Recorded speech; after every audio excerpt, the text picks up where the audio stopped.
Coucou tout le monde, nous voici pour une nouvelle vidéo. Nous allons faire le tome 5 Romantasy de ce premier semestre 2025.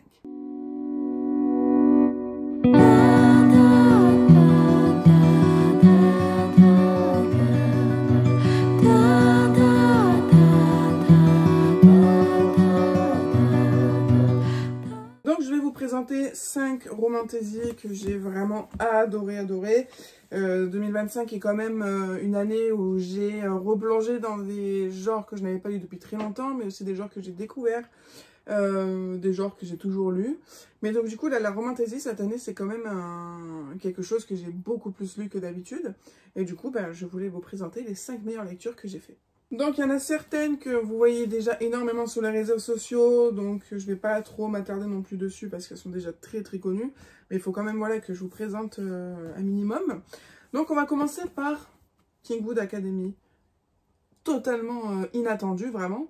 J'avais le premier tome du coup à la maison, dans ma palle. Je me dis tiens, allez, il est assez court, je me lance dedans. Et ça a été un choc déjà, mais un coup de cœur phénoménal. Après, je sais que Kingwood Academy, c'est quand même, c'est soit on aime, soit on n'aime pas. Il n'y a pas vraiment d'entre deux. Mais moi, j'ai vraiment adoré parce que c'est sans fioriture, on y va cash, on est dans l'action permanente, on est dans le mouvement permanent. Il n'y a pas de moment de d'attente, de tergiversation, voilà, on y va dans le franc du collier et j'ai vraiment adoré. Et donc du coup, dès que j'ai lu le tome 1, je me dis, mon Dieu, mais il me faut absolument la suite. Sauf que sur Vinted, il y en a beaucoup voilà, qui vendent 15 € le tome 2, 15 € le tome 3, alors que bon, voilà. Du coup, j'ai pris sur moi et j'ai pris l'intégrale en poche. Mais j'étais tellement dans l'histoire, c'était tellement bien écrit que, eh bien, j'ai pas senti passer ces 800 pages. Bon, il y a le tome 1 qui est pas dedans, du coup, faut pas le compter, mais c'est 600 pages, du coup, j'étais tellement dedans, donc j'ai vraiment adoré et j'ai surtout apprécié de voir que mes a priori sur les histoires d'amour pouvaient être parfois bancales, parce que là, du coup, on est sur un harem inversé. C'est pas quelque chose que j'avais déjà lu, je n'ai jamais découvert cette trope-là. Et puis j'ai vraiment beaucoup aimé cette trope du coup parce que, bon je suis pas pour le polyamour, hein, mais c'est vrai qu'en fiction, c'est plutôt pas mal parce que du coup, notre héroïne là trouve son compte avec chacun des personnages qui sont quand même au nombre de 4 ou 5. Mais c'est vrai qu'en nous, on a vraiment différentes personnalités et c'est vrai que parfois, quand on vit avec une personne, c'est un peu compliqué de vivre avec toutes les personnalités différentes qu'il y a chez nous. Et donc du coup, là, forcément, elle peut être vraiment qui elle veut avec chacun. Donc elle a un lien particulier avec chacun, c'était vraiment très bien fait, très beau. C'est sûr qu'il y a du smut dedans, voilà, mais c'est pas quelque chose qui m'a choquée. Je trouvais que c'était assez raccord avec l'histoire, assez raccord avec les histoires d'amour entre chaque personnage. J'ai pas vraiment été choquée ou autre quand ils étaient 4 ou 5 dans l'action. J'ai trouvé que c'était assez normal parce qu'il y avait quand même une histoire très spirituelle, parce que voilà, nous sommes dans une histoire régie par les 5 éléments. Et en fait, le 5e élément qui est l'éther, elle est censée être personnifiée par une dame, enfin une femme. Et du coup, une fois que l'éther est révélé au monde, les 4 princes de l'eau, de la terre, du feu et de l'air sont censés être liés par le destin à cette femme. Chose qui est peut-être fait là-dedans, mais du coup, on a vraiment toute une histoire quand même qui parle de ce destin, qui parle de cette prophétie. Il y a des guerres de clans entre chaque royaume élémentaire. Il y a vraiment plein de choses là-dedans. Et vraiment pour moi c'était un énorme coup de cœur. Et ça m'a donné envie du coup de découvrir d'autres histoires de harem inversé. J'en ai d'autres dans ma palle, mais pour l'instant je suis plus dans un mood thriller, donc je les garde pour plus tard. Mais du coup voilà, j'ai pris d'autres histoires qui tournent autour de la magie élémentaire, qui tournent autour de harem inversé. Mais voilà, pour l'instant je ne vais pas en lire d'autres parce que quand même Kingwood Academy a mis une barre assez haute et j'ai pas envie d'être déçue par d'autres lectures. Donc je vais mettre un peu de temps entre cette lecture et d'autres. Donc voilà, si vous l'avez dans votre palle, foncez, c'est vraiment pas prise de tête, c'est très bien fait, c'est fluide. et vous passez un très bon moment. Ensuite, il fallait que je parle de la duologie Heartless Hunter avec la sortie du tome 2 de Rebel Witch. Donc Heartless Hunter, c'est aussi un type d'histoire que j'ai découvert vraiment cette année, les Enemies to Lovers, même si j'en ai déjà lu avant, mais c'était quand même très très peu. Mais là, je les ai quand même enchaînés, les Enemies to Lovers. Donc j'ai lu Heartless Hunter, j'ai lu La Promesse d'Avalon, j'ai lu Night of the Witch. Il y avait plein de livres qui tournaient dans cette trope. Mais du coup, celui auquel j'ai le plus accroché, c'est vraiment Heartless Hunter. Parce que là, on est vraiment dans un Enemies to Lovers où chacun, enfin l'un et l'autre doivent se chasser, quoi. Donc il y a vraiment cet instinct de prédateur qui est très très prononcé, l'instinct de proie aussi. Et ce truc de putain, mais je suis pas censée, c'est pas bien ce qu'on fait là. Et du coup, j'ai vraiment beaucoup aimé cette romance. D'autant plus que vraiment jusqu'à presque à la fin du tome 2, ça met du temps avant de devenir le vrai Lovers. Et du coup, j'ai vraiment beaucoup aimé cette histoire-là parce que au-delà de cette trope romantique, on a quand même un univers de fantasy qui est plutôt bien bâti, qui n'est pas trop rébarbatif, qui n'est pas trop dans la contemplation, on est vraiment dans l'action. Et du coup, j'ai vraiment beaucoup aimé. Donc là, on est dans une histoire où, à la suite d'une révolution dévastatrice, les sorcières qui dominaient le royaume sont désormais traquées et tuées à cause de leur magie. Donc on est vraiment dans une chasse à la sorcière digne de Salem. Et eh bien, il y a, comment il s'appelle, le papillon, le sphinx. Le sphinx, une entité, on ne sait pas qui c'est, on ne sait pas ce qu'elle est, délivre ou met sous sa protection des sorcières qui sont censées être au bûcher. Et puis nous avons ce chasseur qui est censé débusquer le sphinx, et le sphinx est censé tuer le chasseur qui est... enfin, c'est pas juste un chasseur, c'est quand même un haut commandant dans la lignée des chasseurs. Et donc du coup, l'un et l'autre doivent se chasser pour endiguer soit la montée des sorcières, soit la montée des chasseurs. Donc c'était vraiment une très très belle histoire. Je me suis vraiment accrochée à cette histoire de sorcière très très bien menée. Et puis comme je vous dis, vu que la romance arrive assez tard, on est quand même dans une fantaisie plus qu'une romantaisie. Et j'ai vraiment beaucoup aimé ça. Par exemple, Kingwood Academy, on est quand même beaucoup plus dans la romance que ici. Donc voilà, j'ai vraiment beaucoup aimé. Beaucoup ont dit que c'était pas original, qu'il y en avait des millions comme ça, etc. C'est vrai, mais il y a des millions de jeunesse, il y a des millions de thrillers, mais pour diverses raisons, eh bien, ça marche plus chez d'autres personnes que d'autres. Et moi, j'ai beaucoup aimé parce que voilà, c'était très fluide, c'était pas, il n'y avait pas de fioritures, il y avait beaucoup d'action, tout ce que j'aime, quoi. Donc, évidemment qu'il allait figurer dans mon top. Et le tome 2, vraiment, a été un parfait final. Je ne suis vraiment pas déçue, donc c'était parfait. Ensuite, une autre histoire que j'ai découvert un petit peu après la guerre, Elle et le feu, c'est une duologie de Alice Doublié. Pour le coup, là, j'ai énormément aimé le tome 1, mais le tome 2 m'a un petit peu déçu. Mais j'ai vraiment beaucoup aimé cette histoire. On va suivre 3 personnages différents. Donc, quand on met comme ça 3 ou 4 plusieurs points de vue différents, il faut vraiment être fort pour pas qu'on se perde entre chacun des personnages. Parce que du coup, chacune va avoir son propre arc narratif. Parfois, les 3 vont se croiser. Mais il faut quand même avoir une bonne plume pour bien nous accrocher. Le premier tome fait quand même 472 pages. Le tome 2 fait 100 pages de moins. Mais j'ai tellement accroché à ces personnages féminins. C'était tellement de la female rage, le trope là qui est sorti il n'y a pas longtemps. J'ai tellement adoré cette histoire.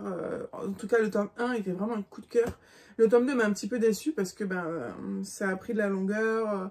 Les personnages ont pris des routes qui m'ont un petit peu dérangée, mais qui, bon, allaient dans la logique des choses. Et puis si elles n'avaient pas pris ces routes-là, elles n'auraient pas eu cette fin-là qui m'avait plutôt plu. Mais bon, voilà, c'était autre chose. Mais disons que là, on est vraiment dans le vif du sujet, dans le vif des intrigues politiques, dans le vif de la guerre. Et du coup, le tome 2, c'est un peu la finalité. Donc forcément, il y a ce côté fin aussi qui m'a un petit peu déçue parce que je m'étais vraiment accrochée à ces personnages-là. Mais voilà, c'était vraiment extra. Moi, celle à qui j'ai le plus accroché, c'est Alia. Parce que elle est vraiment dans cette trope où il ne faut pas qu'elle montre son pouvoir. Parce que tout va tourner autour de la divination du feu. Il faut vraiment... comment prier le feu, le mettre en avant, pour pas qu'on reconnaisse les incendies d'avant causés par des sorcières incendiaires. Et elle est une sorcière du feu, et donc du coup, elle est pas censée montrer son pouvoir, elle est censée le cacher, sauf qu'à un moment donné, elle va être invitée à une soirée pour essayer de charmer le prince. Parce que du coup, je vais vous montrer, mais il y a plusieurs royaumes, si vous voulez. Il y a plusieurs royaumes, mais celui qui dirige tous les autres royaumes, c'est le royaume de Primis. Et donc du coup, il est prêt à se marier. Et donc du coup, ces 3 jeunes filles-là vont se retrouver invitées à la soirée de ce prince pour qu'il puisse choisir son épouse. Mais du coup, Alia ne veut pas du tout être choisie, elle ne doit pas être choisie. Et bon, ensuite, vous verrez ce qui se passe dans l'histoire. Mais voilà, si on découvre son pouvoir, eh ben, elle est sacrément dans la mouise. Mais voilà, j'ai vraiment beaucoup aimé cette histoire. Ensuite, une autre histoire qui m'a vraiment beaucoup plu pour son originalité. La promesse d'Avalon, le tome 1. Le tome 2 aussi, hein, il est juste à côté. Mais j'ai adoré. Là, on est vraiment sur du Enemies to Lovers aussi, extra. Qui va aussi, comme Heartless Hunter, qui va être poussé jusqu'à la deuxième moitié du 2e tome. Donc j'ai adoré cet amour vache, ces joutes verbales. Moi j'aime trop ça quand c'est des joutes verbales. J'aime pas trop quand c'est des romances un petit peu... ils s'aiment, vous voyez, mais ils veulent pas se dire, donc ils sont amis, donc ils se font des petits trucs en secret. Voilà, j'aime pas trop tout ça parce que c'est un peu mou. Mais là, quand c'est comme ça, la proximité forcée, parce que là du coup c'est l'un des tropes aussi, ils sont obligés d'être ensemble et ils peuvent pas se voir. J'aime vraiment plus ça parce que du coup ils sont obligés de cohabiter, ils sont obligés de prendre sur eux, ils sont obligés de faire des efforts, ils sont obligés de mettre les formes, ils sont vraiment, voilà, des fois, pas tout le temps, ils ne mettent pas tout le temps les formes, mais vu qu'ils sont obligés de coopérer, ben ma foi ils n'ont pas le choix. Et j'ai vraiment beaucoup aimé ça, de voir que bien 2 univers différents peuvent parfois parfaitement s'emboîter et donner quelque chose de bien. Mais surtout ce que j'ai beaucoup aimé, c'est que c'est un parfait mélange entre les légendes arthuriennes et les légendes, et la mythologie grecque. Parce que du coup, nous avons là l'épée Excalibur qui va être dans la famille des Dames du Lac. Et nous avons là, ce chat qui est en fait un démon. Et donc du coup, ça va être un démon dans la lignée de Belzébuth, du diable. Et donc du coup, mythologie grecque, parce qu'il va y avoir des harpies, il va y avoir des déesses. Plein de choses vont s'emboîter. Et j'ai trouvé ce mélange parfait, parce que dans cette histoire-là, ça serait plutôt une déesse grecque qui aurait forgé Excalibur et qui aurait été récupérée ensuite par les Dames du Lac pour Arthur, Merlin, Morgane, et elle a fait Morgane dans cette histoire. Enfin vraiment, c'était un superbe mélange et du coup, ça m'a donné super envie de découvrir un petit peu plus de choses sur les légendes arthuriennes. Et vraiment, c'était extra avec tout ça, avec une petite pointe de romance. J'ai adoré. J'ai adoré le personnage de Gwen, qui pourrait faire beaucoup penser à Rebecca Keane, Leonora Keane, voilà un petit peu ce personnage badass. J'ai vraiment beaucoup aimé, donc franchement pour moi, c'était du tout cuit. Ensuite, le dernier que je vous ai déjà présenté de nombreuses fois, c'est la série Twin Crowns. Donc une trilogie, je suis en train de les faire lire à ma chef. Il ne manque plus qu'à lire le tome 3, et du coup elle doit attendre de revenir de congé pour que je lui donne. Mais là, du coup, Twin Crowns, on est sur une romantaisie, mais plutôt soft, parce que voilà, les choses aussi arrivent un petit peu plus tard. Et on est sur une histoire de jumelles. On a le point de vue de ces 2 jumelles. Le tome 1 était vraiment extra, parce que tout commence à se mettre en place, il y a tout qui part en vrille, etc. On découvre plein de choses, des mariages arrangés, des proximités forcées, des différences entre les 2 sœurs, des enlèvements entre sœurs, les sœurs ne se connaissaient pas, l'une va essayer de prendre la place de l'autre pour essayer de venger son clan, etc. Énormément de choses se passent là-dedans.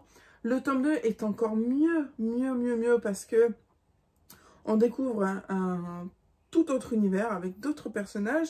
Là va commencer un petit peu la romance, là va commencer un petit peu la remise en question sur les sentiments, ce genre de choses. Et le tome 3, c'est le tome explosif où tout part en vrille, tout essaye de s'arranger, etc. Même si, comme je l'ai dit plusieurs fois, j'étais un petit peu déçue de ce tome 3 parce que nos héroïnes n'ont pas eu la fin espérée, mais bon, c'est du young adulte, donc c'est vrai qu'ils ne pouvaient pas aller au bout de leurs envies. Mais c'est vrai que ça aurait été une belle fin pour elles parce qu'elles le méritaient. Mais bon, voilà, c'était quand même une très belle série. Et vous voyez, ça a été l'un des premiers que j'ai jaspé toute seule. Je me suis éclatée, voilà, beaucoup aimé. Jaspé ce livre-là, je m'amuserai à faire les autres. Mais vraiment un très gros coup de cœur. Je suis très contente d'avoir découvert cette série et surtout d'être allée au-delà de mes doutes parce que ce sont quand même des gros livres. On est sur du 468 pages le premier. Le deuxième, on est sur du presque 600, je crois. Et le troisième était un peu moins gros. Mais vraiment, c'était vraiment extra. Donc, je vous lis juste la première phrase parce qu'elle en dit déjà pas mal. Greenrock s'est préparé toute sa vie à usurper la place de sa sœur jumelle et monter sur le trône d'Eana. Voilà, je vous dis juste ça. Et puis ensuite, à vous de voir si vous voulez vous lancer dedans. Mais sachez là aussi que c'est très très bien écrit, c'est du franc. Il y a il y a beaucoup plus de descriptions, mais pas la description de paysages ou autre, mais plutôt la description de l'histoire, des palais, des différents palais, parce que chaque royaume est différent, chaque royaume a ses coutumes, donc forcément, on passe un peu plus de temps à décrire leurs us et coutumes, leur façon de vivre, de décorer les choses, etc., leurs paysages, etc. Mais c'était pas du tout dérangeant, parce que c'était très très bien dosé et rythmé, donc voilà, pour moi, c'était vraiment parfait. Écoutez, j'espère que cette vidéo vous aura plu aussi. J'attends impatiemment vos commentaires sur ces différents bouquins. Je vous dis à très vite sur la chaîne pour une nouvelle vidéo. Je vous fais plein de gros bisous.